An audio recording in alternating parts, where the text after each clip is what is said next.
Mi nombre es Carmen, y trabajo como enfermera en el turno nocturno del Hospital General de la Ciudad de México. Esta historia sucedió hace 3 meses, en una de esas noches frías de febrero que parecen tragarse la ciudad entera. Era casi la 1 de la madrugada cuando salí del hospital. El turno había sido especialmente agotador, 2 emergencias graves y una muerte que no pudimos evitar. Mis piernas temblaban de cansancio mientras caminaba hacia la estación del Metrobús en Insurgentes. A esa hora, las calles de la colonia Roma se vuelven un laberinto de sombras y luces de neón que parpadean como ojos cansados. La estación estaba prácticamente vacía. Solo se escuchaba el zumbido de los fluorescentes y el ruido lejano del tráfico que nunca duerme en esta ciudad. Revisé mi celular, el próximo Metrobús pasaría en 15 minutos. Me senté en una de las bancas de plástico azul, esas que siempre están frías sin importar la temperatura exterior. Fue entonces cuando lo noté. Un hombre mayor, vestido con un traje gris que parecía de los años 70, estaba sentado al final de la estación. No había estado ahí cuando llegué, estaba segura. Su cabello era completamente blanco, peinado hacia atrás con brillantina, y tenía las manos entrelazadas sobre un maletín de cuero marrón muy gastado. Lo que más me llamó la atención fueron sus ojos. Incluso desde la distancia, pude ver que me observaba fijamente. No era una mirada curiosa o casual. Era intensa, como si me conociera de toda la vida. Sentí un escalofrío recorrer mi espalda y decidí concentrarme en mi teléfono, fingiendo revisar mensajes. Cuando levanté la vista nuevamente, el hombre había desaparecido. Miré hacia ambos lados de la estación, pero no había rastro de él. Era imposible que hubiera salido sin que me diera cuenta, solo había una entrada y yo estaba sentada justo frente a ella. El sonido de los frenos del Metrobús me sacó de mis pensamientos. Era la línea 1, la que me llevaría hasta mi casa en la colonia Condesa. Subí por la puerta trasera, validé mi tarjeta del metro y busqué un asiento. El vehículo estaba casi vacío, solo había un par de trabajadores que regresaban tarde de sus empleos y una mujer joven con audífonos. Me senté cerca de la ventana, del lado derecho. El Metrobús comenzó su recorrido por Insurgentes, pasando por las paradas habituales: Álvaro Obregón, Sevilla, Chapultepec.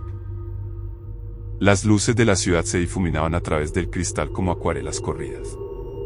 Fue en la estación Hamburgo donde subió nuevamente. El mismo hombre del traje gris, con el mismo maletín, con la misma mirada penetrante. Esta vez no había duda, me estaba siguiendo. Subió por la puerta delantera y, sin mirar a ningún otro lado, caminó directamente hacia donde yo estaba sentada. Se acomodó en el asiento justo frente al mío, colocó el maletín sobre sus piernas y me sonrió. No era una sonrisa amigable, era la sonrisa de alguien que sabe algo que tú no sabes, algo que te cambiaría la vida si lo supieras. Buenas noches, Carmen, me dijo con una voz ronca, como si hubiera fumado toda su vida. Disculpe, ¿cómo sabe mi nombre?, le respondí, tratando de mantener la calma profesional que había desarrollado en años de trabajo hospitalario. Conozco muchas cosas sobre ti, continuó, sin dejar de sonreír. Sé que trabajas en el Hospital General, sé que vives sola en un departamento en la calle Ámsterdam, sé que cada noche tomas este mismo Metrobús para regresar a casa. Mi corazón comenzó a latir tan fuerte que pensé que podría escucharlo. Miré alrededor del vehículo, buscando ayuda, pero los demás pasajeros parecían dormidos o completamente ajenos a nuestra conversación. Incluso el conductor parecía estar en piloto automático, con la mirada fija en el camino. ¿Qué quiere de mí?, le pregunté, tratando de sonar valiente pero sintiendo como mi voz temblaba ligeramente. El hombre abrió su maletín con movimientos muy lentos y deliberados. Adentro había fotografías. Muchas fotografías. Las volteó hacia mí y lo que vi me heló la sangre. Eran fotos mías.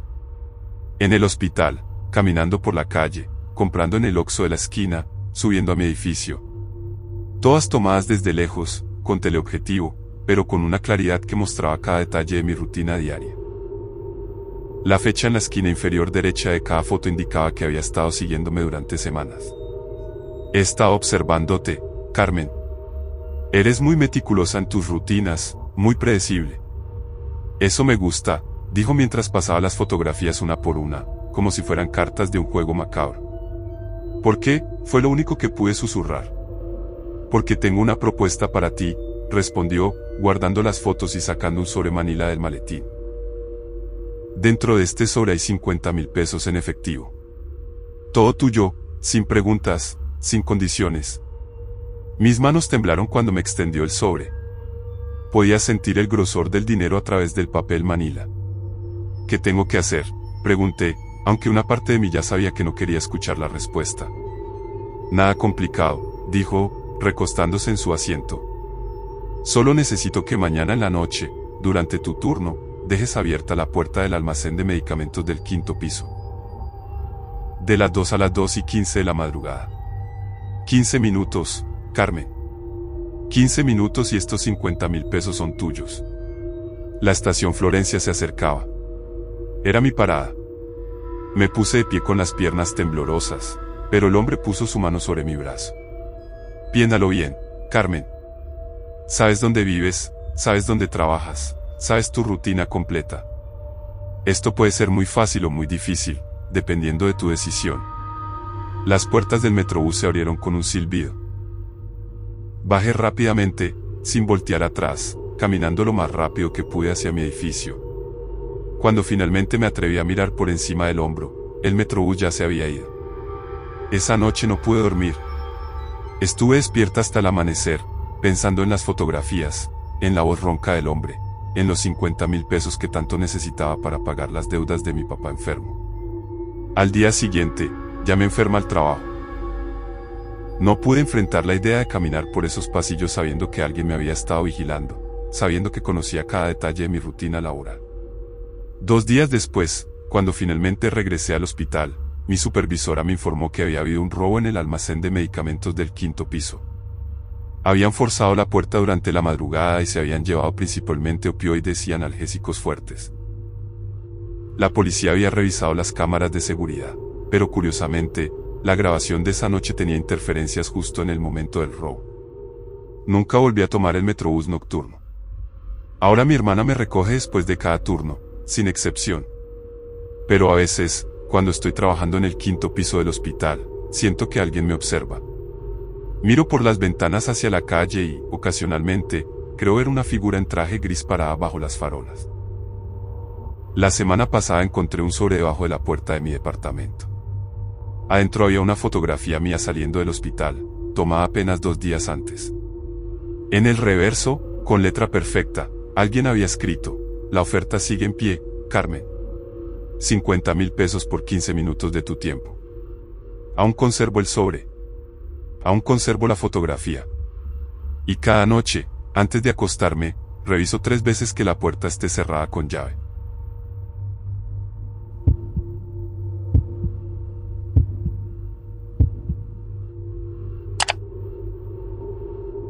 Soy Alberto, trabajo como guardia de seguridad en un centro comercial de la zona norte de Madrid. Lo que voy a contarte sucedió el pasado mes de marzo, en una de esas noches en las que el frío de la sierra se cuela hasta los huesos y las calles se vuelven testigos mudos de encuentros que nunca deberían haber ocurrido. Acababa de terminar mi turno en el Corte Inglés de la Castellana. Eran las 11:30 de la noche, una hora en la que Madrid cambia de cara y se transforma en una ciudad completamente diferente. Caminé hacia la estación de metro de Nuevos Ministerios, con la gabardina bien cerrada y el móvil en la mano, revisando los mensajes de WhatsApp que había acumulado durante la jornada. La estación estaba sorprendentemente tranquila para un viernes por la noche. Solo había algunas personas dispersas por los andenes. Un par de ejecutivos trajeados que volvían tarde de sus oficinas, una chica joven con mochila que parecía estudiante, y un grupo de turistas consultando un mapa del metro con expresión confundida. Me dirigí hacia el andén de la línea 10, dirección Puerta del Sur. Mi destino era Tribunal, donde vivo en un pequeño piso cerca de Malasaña que comparto con mi hermano. El indicador electrónico marcaba que el próximo tren llegaría en 7 minutos. Fue entonces cuando la vi por primera vez. Una mujer de unos 50 años, vestida con un abrigo negro largo que le llegaba hasta los tobillos. Llevaba el cabello recogido en un moño perfecto y un bolso de piel roja que parecía de otra época, de esos que llevaban las señoras elegantes en los años 60. Lo que más me llamó la atención fue que, a pesar del frío que hacía, no parecía tener prisa ni mostrar signos de estar helándose como el resto de nosotros. Estaba de pie al final del andén, en la zona menos iluminada, pero podía sentir que me observaba. Cada vez que giraba la cabeza hacia donde ella estaba, la encontraba mirándome directamente, sin disimulo, sin desviar la vista como haría cualquier persona normal cuando es sorprendida mirando a un desconocido. El metro llegó con el rugido metálico habitual de los convoys de la línea 10. Las puertas se abrieron y la gente comenzó a subir. Yo entré por la puerta más cercana y busqué un asiento libre. El vagón estaba medio vacío, así que pude sentarme cómodamente cerca de la ventana, del lado izquierdo. Cuando el tren comenzó a moverse, miré hacia el andén para ver si la mujer del abrigo negro había subido también. No la vi por ningún lado. Pensé que habría tomado otro vagón o que simplemente había decidido esperar el siguiente tren. El metro avanzó por su recorrido habitual: Hospital Infanta Sofía, Begoña, Chamartín.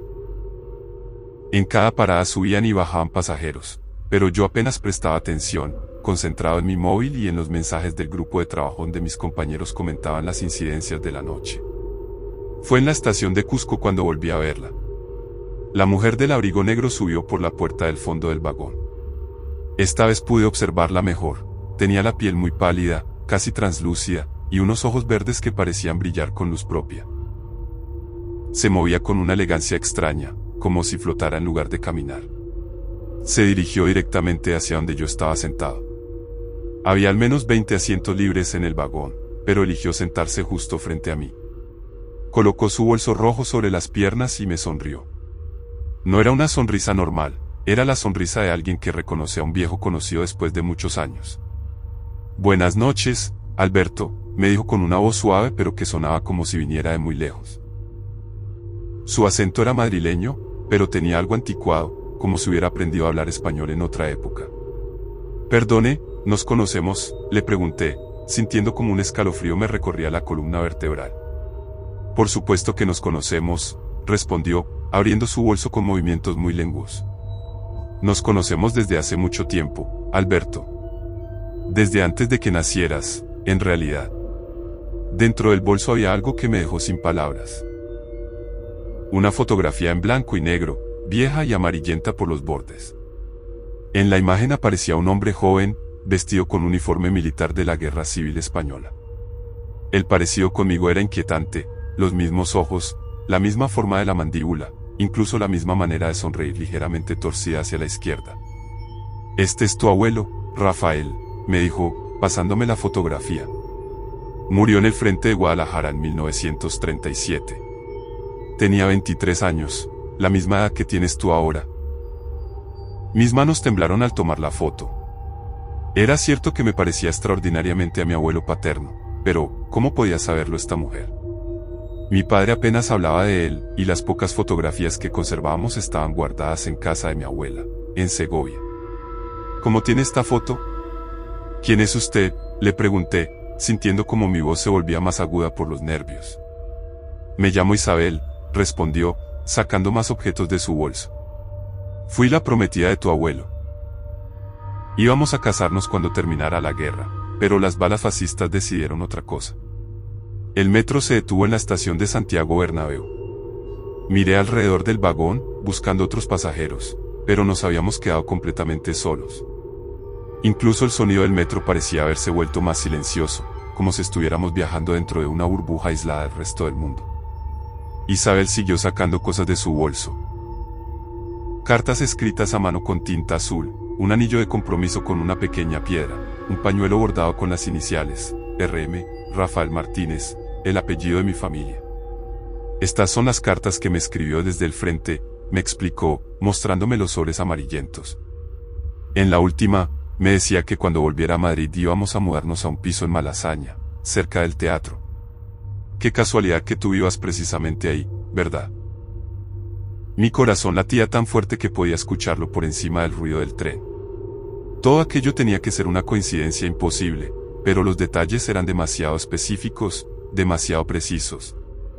«¿Qué quiere de mí?», logré preguntarle. «Quiero que le entregues esto», me dijo, poniéndome en las manos una carta cerrada, sellada con lacre rojo. Es la respuesta a su última carta, la que nunca pude enviarle porque murió antes de que llegara a mis manos. El sobre estaba dirigido a Rafael Martínez, soldado del batallón alpino, frente de Guadalajara. La letra era elegante, femenina, escrita con la perfección de alguien educado en otra época. Pero él está muerto desde hace más de 80 años, le dije, sintiendo lo absurdo de la situación. Los muertos no están tan lejos como crees, Alberto, me respondió Isabel, volviendo a guardar las cosas en su bolso. Especialmente aquellos que murieron con asuntos pendientes, con palabras no dichas, con promesas sin cumplir. El metro se detuvo en Tribunal. Era mi parada. Me levanté automáticamente, pero Isabel puso su mano sobre mi brazo. Su tacto era helado, como si hubiera estado horas en una cámara frigorífica. Lleva la carta al cementerio de la Almudena, me dijo. Sección 17, Manzana 3, tumba número 847. Léela en voz alta frente a su lápida. Es lo único que necesito que hagas. Las puertas del metro se abrieron. Salí del vagón con la carta apretada contra mi pecho, caminando como un autómata hacia la salida de la estación. Cuando me giré para mirar hacia el metro, Isabel había desaparecido. El vagón estaba completamente vacío. Esa noche no pude dormir. Estuve despierto hasta el amanecer, mirando la carta, dándole vueltas entre mis manos, sintiendo el peso del lacre rojo contra mis dedos. Al día siguiente, llamé a mi abuela en Segovia.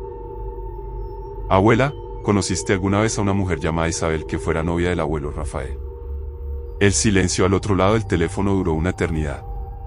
¿Cómo sabes ese nombre?, me preguntó finalmente, con una voz que no había escuchado nunca, una voz cargada de miedo y nostalgia. Era una chica muy guapa, de buena familia. Tu abuelo estaba perdidamente enamorado de ella.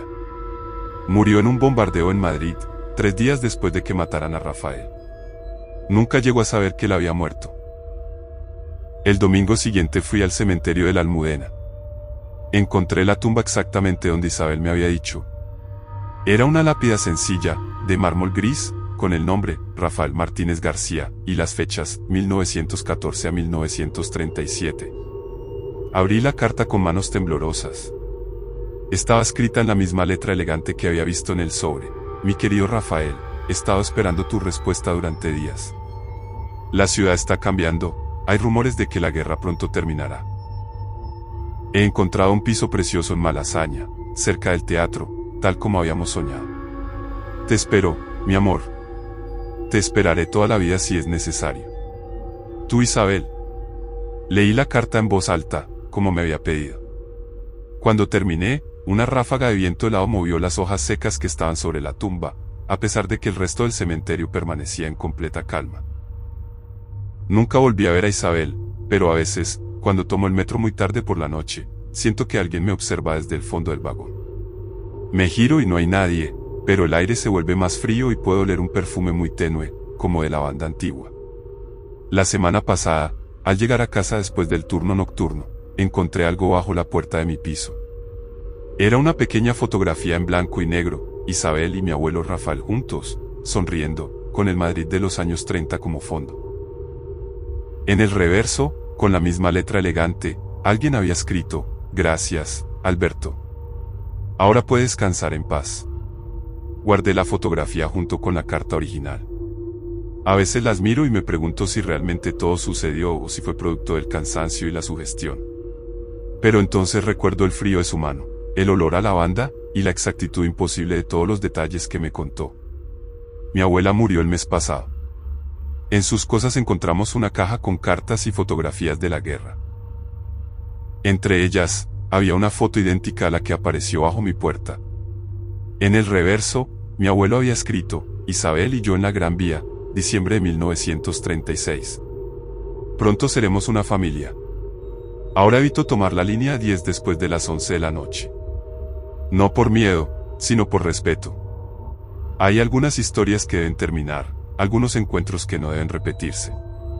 Isabel encontró la paz que buscaba, y Rafael finalmente recibió su carta de amor.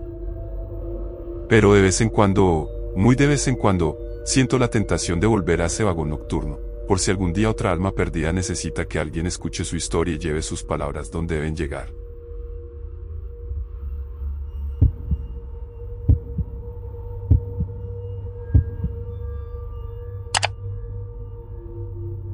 Me llamo Gabriela, y trabajo como cajera en un supermercado Excelsior Gama en Las Mercedes, aquí en Caracas. Lo que me pasó hace 2 meses aún me quita el sueño, especialmente cuando llueve y las calles se vuelven espejos negros que reflejan las luces de la ciudad como fantasmas bailando en el asfalto. Era un jueves de abril, cerca de las 2 de la madrugada. Había trabajado doble turno porque una compañera se enfermó y el gerente me pidió que me quedara hasta el inventario. Caracas de noche es otra ciudad, las avenidas se vacían, los edificios se apagan uno a uno, y solo quedan las luces de las farolas creando círculos amarillentos en el pavimento húmedo.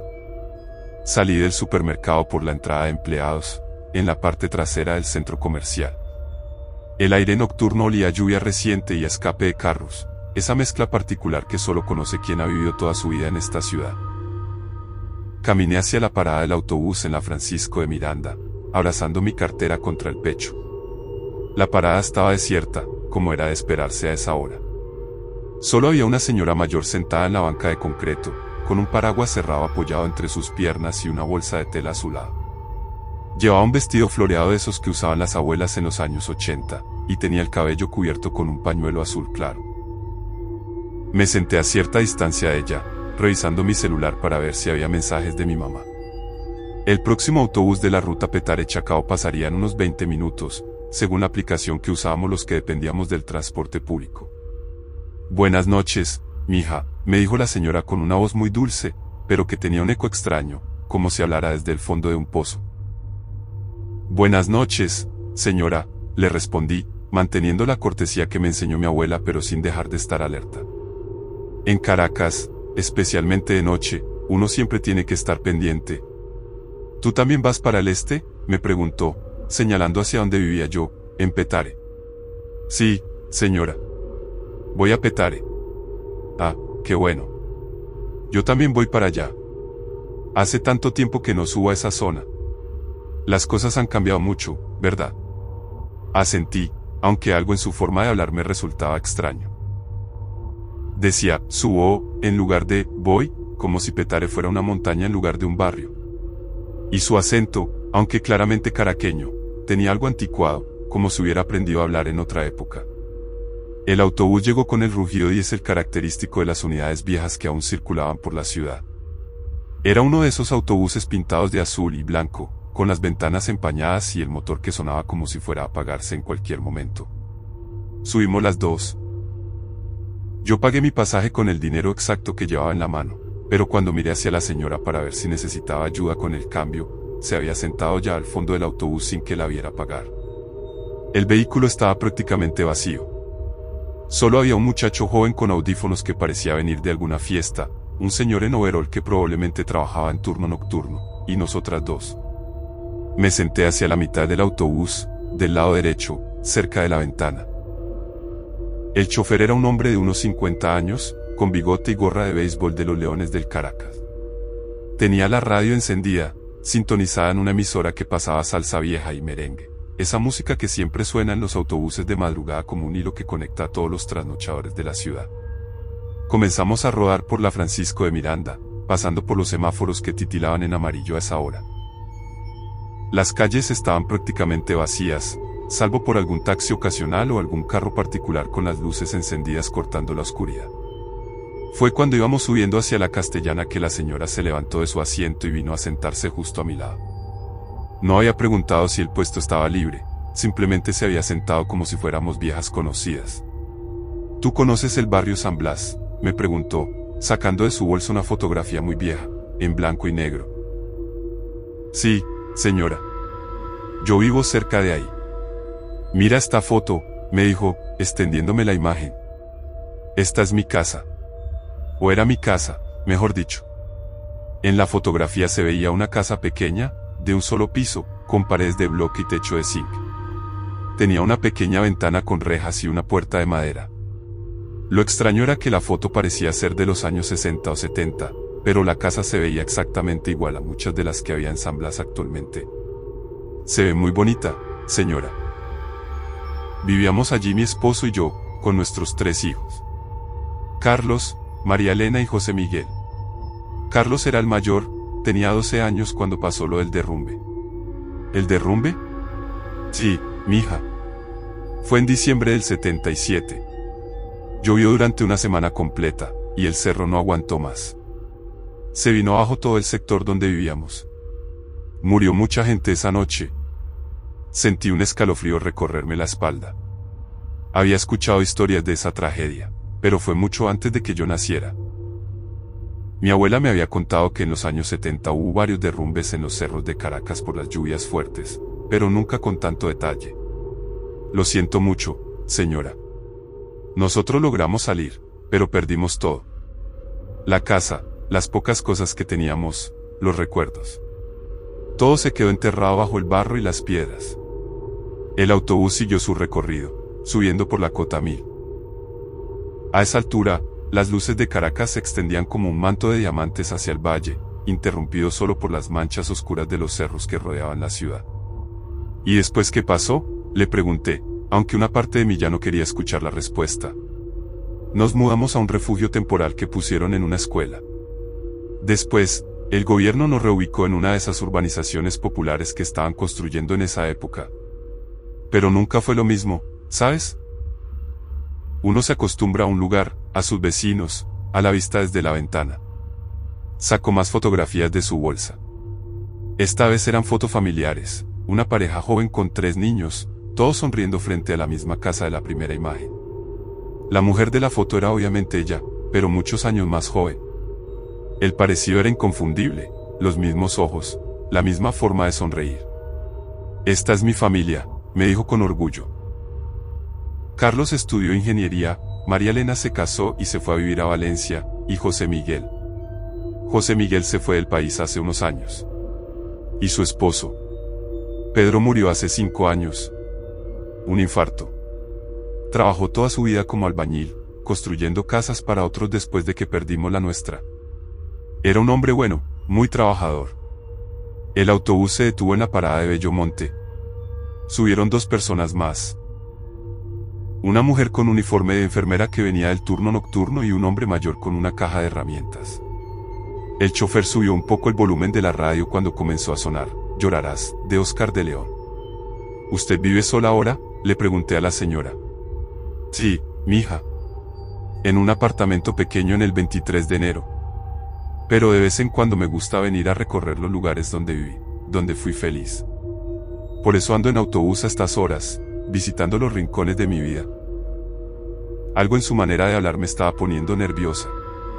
Había una calidad etérea en su voz, como si estuviera contándome un sueño en lugar de recuerdos reales. ¿Cómo se llama usted, señora? Esperanza, me respondió, guardando las fotografías en su bolsa. Esperanza Rodríguez de Álvarez. Pero todos me decían Espe.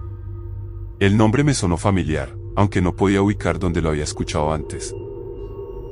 Cuando llegamos a la zona de Petare, el autobús comenzó a subir por las calles serpenteantes del barrio. Las casas se apretujaban unas contra otras en las laderas, creando un laberinto de luces y sombras que conocía de memoria. Era mi mundo, el lugar donde había crecido y donde vivía con mi familia. Aquí me bajo yo, le dije a la señora cuando se acercaba a mi parada. Yo también me bajo aquí, me respondió, levantándose al mismo tiempo que yo. Bajamos del autobús en la esquina de siempre. La parada estaba frente a una panadería que a esa hora tenía las persianas cerradas y una farmacia que nunca cerraba. Las calles estaban húmedas por la llovizna que había comenzado a caer mientras viajábamos. ¿Para dónde va usted, señora Esperanza? Voy a San Blas. Quiero ver cómo está ahora el lugar donde vivía. Yo voy en esa dirección. La acompaño. Caminamos juntas por las calles empedradas del barrio. A esa hora, solo se escuchaban los sonidos nocturnos. Perros ladrando a lo lejos, el murmullo de algunas televisiones encendidas, el goteo del agua de lluvia cayendo desde los techos. Mira, me dijo cuando llegamos a una esquina específica.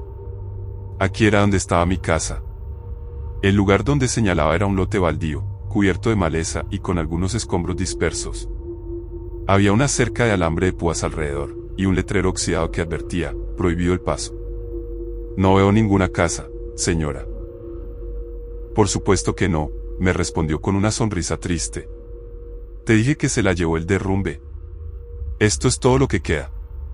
Se acercó a la cerca y puso sus manos sobre el alambre, mirando hacia el lote como si pudiera ver cosas que yo no veía. Aquí era la sala, ahí la cocina, y por allá estaban los cuartos de los muchachos, murmuró, señalando hacia diferentes puntos del terreno vacío. Señora Esperanza, ¿está segura de que este es el lugar? Claro que estoy segura, mija. Una nunca olvida dónde fue feliz. En ese momento, comenzó a llover más fuerte. Le ofrecí refugiarnos bajo el techo de una casa cercana, pero cuando me volteé para hablarle, la señora Esperanza había desaparecido. Miré hacia todos lados, la calle estaba completamente vacía. No había manera de que hubiera caminado tan rápido sin que me diera cuenta, especialmente con la edad que tenía. Corrí a casa, empapándome con la lluvia, con el corazón latiéndome fuerte. Cuando llegué, mi mamá estaba despierta, esperándome con una taza de café caliente. ¿Por qué vienes tan agitada, mija? Mamá, ¿tú te acuerdas de una señora que se llamaba Esperanza Rodríguez de Álvarez? Que vivía en San Blas antes del derrumbe del 77. Mi mamá se quedó callada por un momento muy largo, mirándome con una expresión que nunca le había visto. ¿Dónde escuchaste ese nombre? ¿Una señora en el autobús? Me contó que perdió su casa en el derrumbe. Mija, Esperanza Rodríguez murió en ese derrumbe. Ella y toda su familia. Yo era muy chiquita, pero me acuerdo porque mi abuela la conocía. Vivían exactamente donde tú dices, en ese lote baldío que está cercado. Esa noche no pude dormir. Me quedé despierta pensando en las fotografías, en la voz dulce de la señora Esperanza, en la manera como desapareció en la lluvia. Al día siguiente, fui a la biblioteca de Petare y pedí los periódicos viejos del año 1977. En la edición del 15 de diciembre, encontré la noticia del derrumbe. Una fotografía grande mostraba los escombros y el barro que había arrasado con varias casas del sector. En la lista de víctimas, al final del artículo, leí, Esperanza Rodríguez de Álvarez, 42 años, Pedro Álvarez, 45 años, Carlos Álvarez, 12 años, María Elena Álvarez, 9 años, y José Miguel Álvarez, 6 años. La familia completa pereció cuando su vivienda fue sepultada por el derrumbe. Ahora evito tomar autobuses nocturnos, especialmente cuando llueve. Pero a veces, cuando paso por ese lote baldío en San Blas, me detengo un momento y miro hacia donde estuvo la casa de la señora Esperanza. De vez en cuando, muy de vez en cuando, creo ver una figura al otro lado de la cerca, una mujer mayor con un pañuelo azul, que mira hacia el terreno vacío como si pudiera ver lo que una vez estuvo ahí. Y siempre que llueve fuerte en Caracas, pienso en ella y en su familia, y en todas las historias que quedaron enterradas bajo el barro y las piedras de aquella noche de diciembre.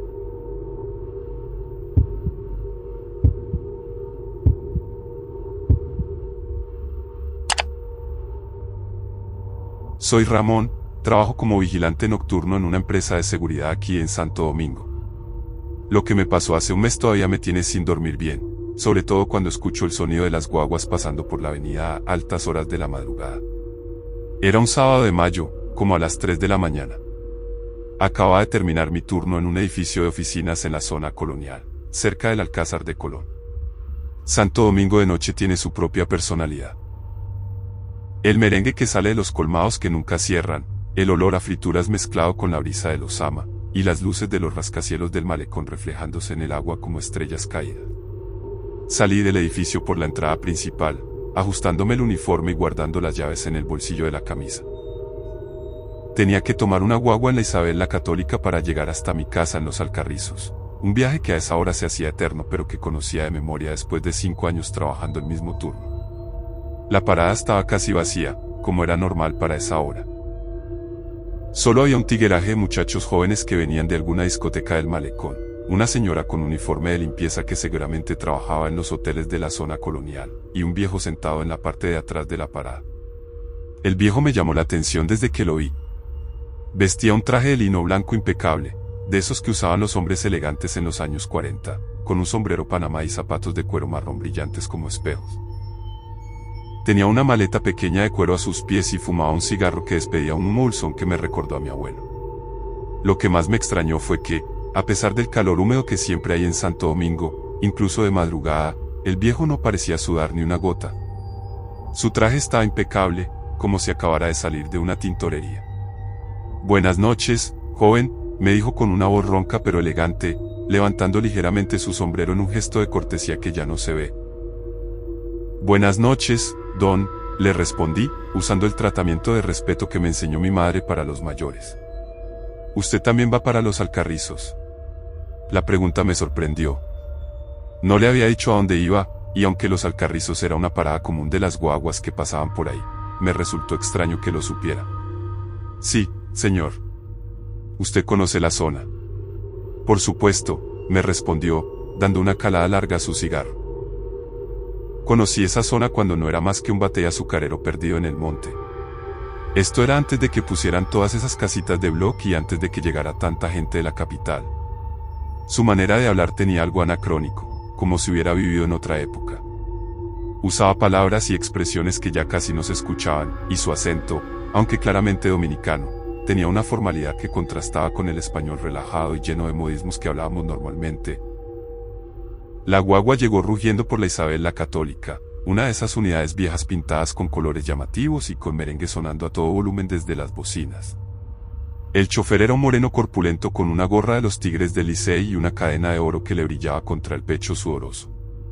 Los Alcarrizos, Villamella, los Guaricanos, gritó el cobrador desde la puerta, anunciando las paradas con la cantinela característica que todos los capitalinos conocíamos.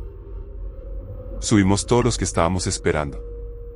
Yo pagué mis 20 pesos al cobrador, un muchacho flaco con una camiseta de Omega que no paraba de contar billetes arrugados.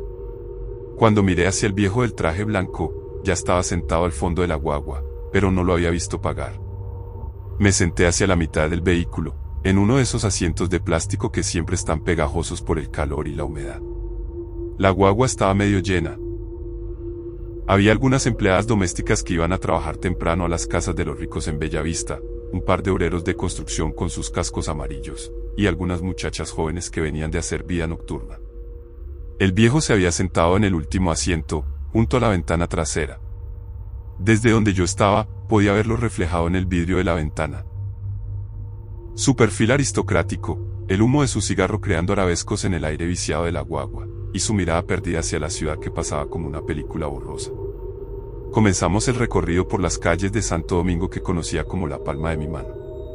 Pasamos por la Avenida México, subimos por la 27 de febrero, y luego tomamos la autopista Duarte hacia el norte. A esa hora, la ciudad se veía diferente. Menos caótica, más melancólica, como si fuera una versión fantasma de la capital bulliciosa que conocíamos de día. Fue cuando íbamos pasando por el puente sobre el río Isabela que el viejo se levantó de su asiento y vino a sentarse a mi lado.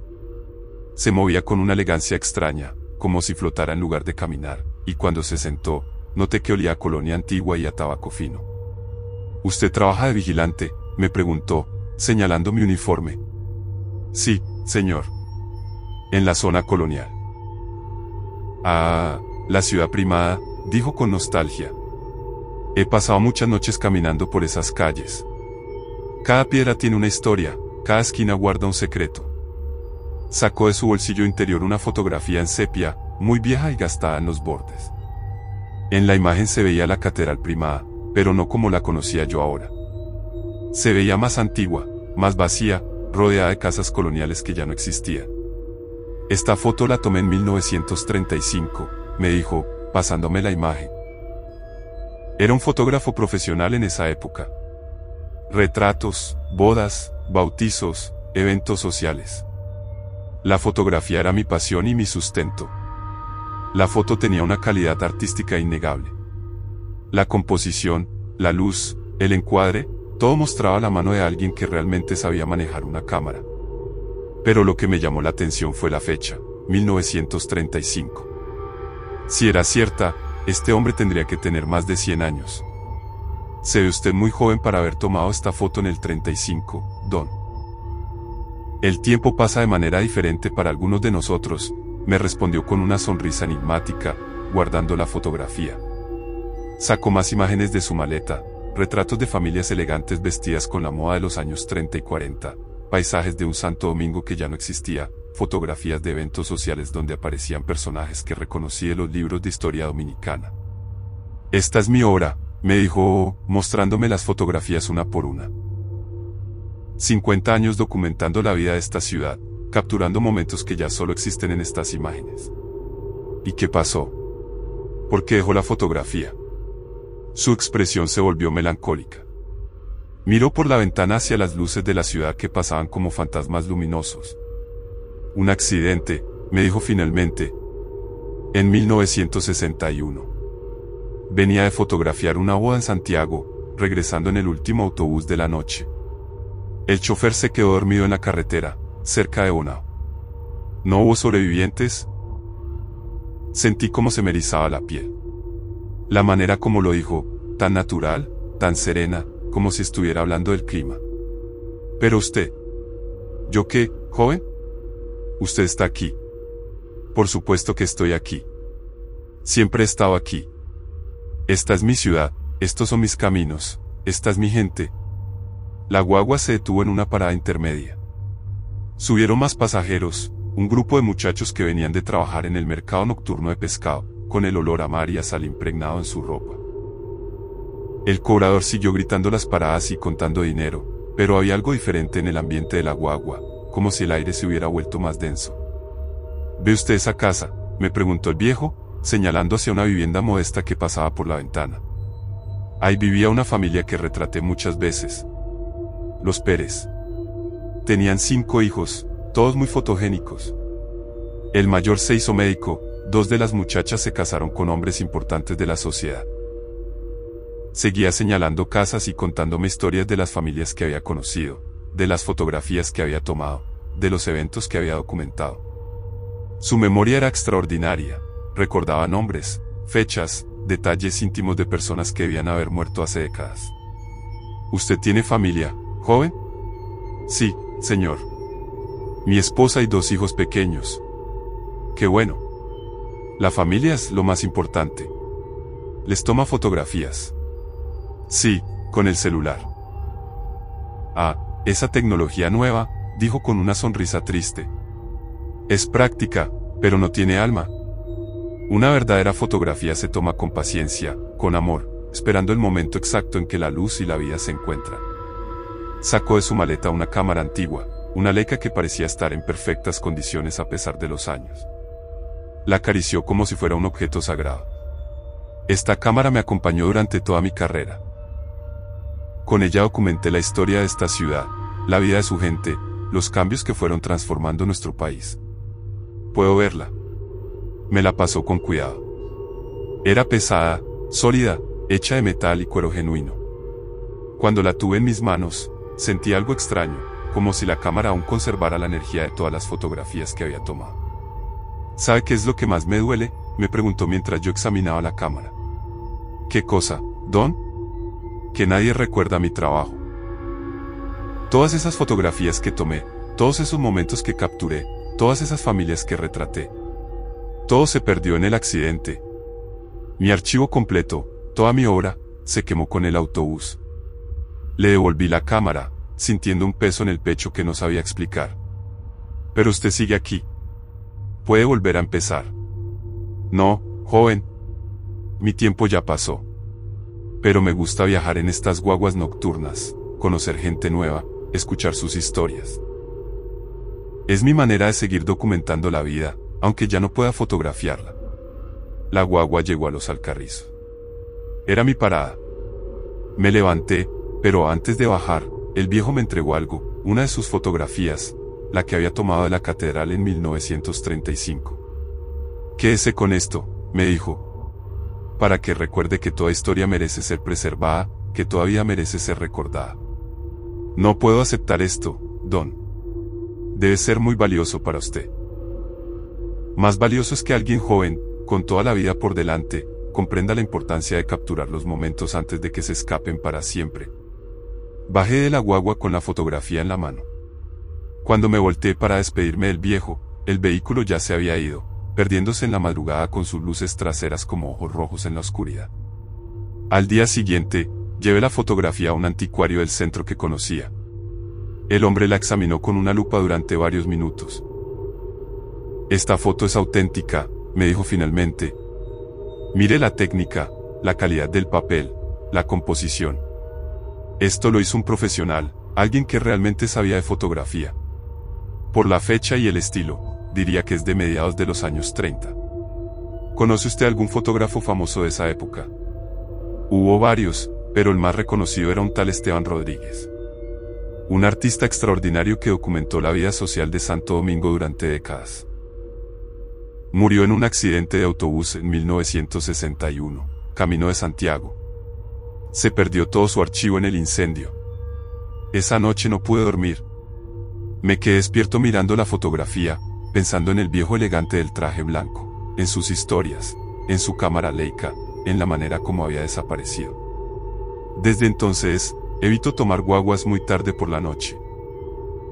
Pero conservo la fotografía enmarcada en mi casa, y a veces, cuando mis hijos me preguntan por qué es tan especial, les cuento la historia del fotógrafo fantasma que sigue viajando por las madrugadas de Santo Domingo, documentando las vidas de los que aún respiramos. Y cada vez que veo una cámara antigua, pienso en don Esteban Rodríguez y en todas las historias que se perdieron en aquel accidente de 1961, y en cómo algunos recuerdos son tan poderosos que pueden atravesar la muerte para seguir existiendo en la memoria de los vivos.